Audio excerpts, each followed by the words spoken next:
بسم اللہ الرحمن الرحیم قال النبی صلی اللہ علیہ وسلم المسلم من سلم المسلمون من لسانہ و یدہ او کما قال علیہ الصلاۃ والسلام۔ ہمارے پیارے آقا کریم صلی اللہ علیہ وسلم کا ارشاد گرامی ہے، مسلمان تو ہوتا ہی وہ ہے جس کی زبان اور ہاتھ سے دوسرے مسلمان محفوظ رہیں۔ حقیقت بات ہے کہ مسلمان سراپا امن ہوا کرتا ہے، سراپا سلامتی ہوا کرتا ہے۔ جس مسلمان سے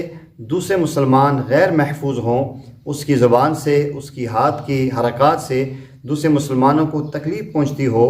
یہ مسلمان کامل مسلمان نہیں ہے۔ ہمیں غور کرنا چاہیے اور نظر کرنی چاہیے، کیا ہمارے عمل میں، ہماری گفتگو میں کوئی ایسا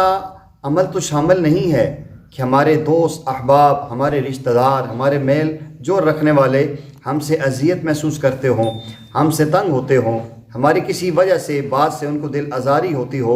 تو ہمیں اس چیز پہ اپنی اصلاح کی کوشش کرنی چاہیے اور ہمیں سراپا سلامتی بننا چاہیے، کیونکہ مومن تو ہے ہی سراپا سلامتی۔ مسلمان امن کے لیے، سکون کے لیے اور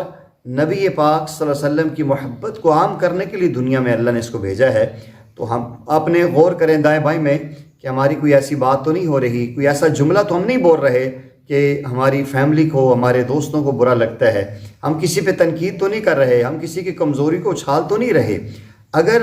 ایسا کر رہے ہیں تو یہ ہمارے ایمان کو کمزور کر رہا ہے۔ نبی پاک صلی اللہ علیہ وسلم کی حدیث کا مفہوم یہ ملتا ہے کہ انسان غور کر کے دیکھیے، اگر کوئی شرعی مسئلہ ہے کہ وہ شریعت کے خلاف کوئی بندہ ایسی بات کرتا ہے، مثلا ایک بندہ داڑھی کاٹ رہا ہے، ایک بندہ نماز چھوڑ رہا ہے، ایک بندہ سود لے رہا ہے، ایک بندہ جھوٹ سے کام لے رہا ہے، ایک بندہ کسی کی عزت کو لوٹنے کے در پہ ہے،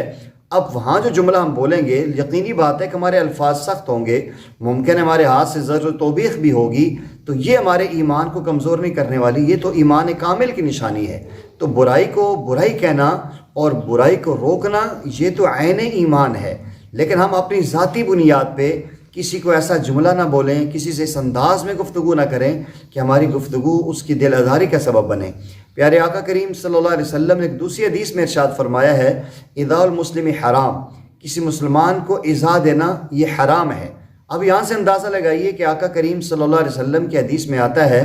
کہ ایک بندے نے اگر پیاز کھایا ہے یا کچا لہسن کھایا ہے، وہ مسجد میں نہ آئے، اس کے مسجد میں آنے سے باقی جو اہل ایمان ہوتے ہیں منہ کی سمیل سے انہیں تکلیف ہوگی، حالانکہ اچھے کام کے لیے آ رہا ہے، نماز کے لیے آ رہا ہے، تلاوت قرآن کے لیے آ رہا ہے، لیکن اس کی منہ کی سمیل سے دوسرے مسلمان کو تکلیف ہو رہی ہے، تو آپ نے فرمایا یہ حرام ہے، ایسا نہ کرو۔ تو اللہ ہمیں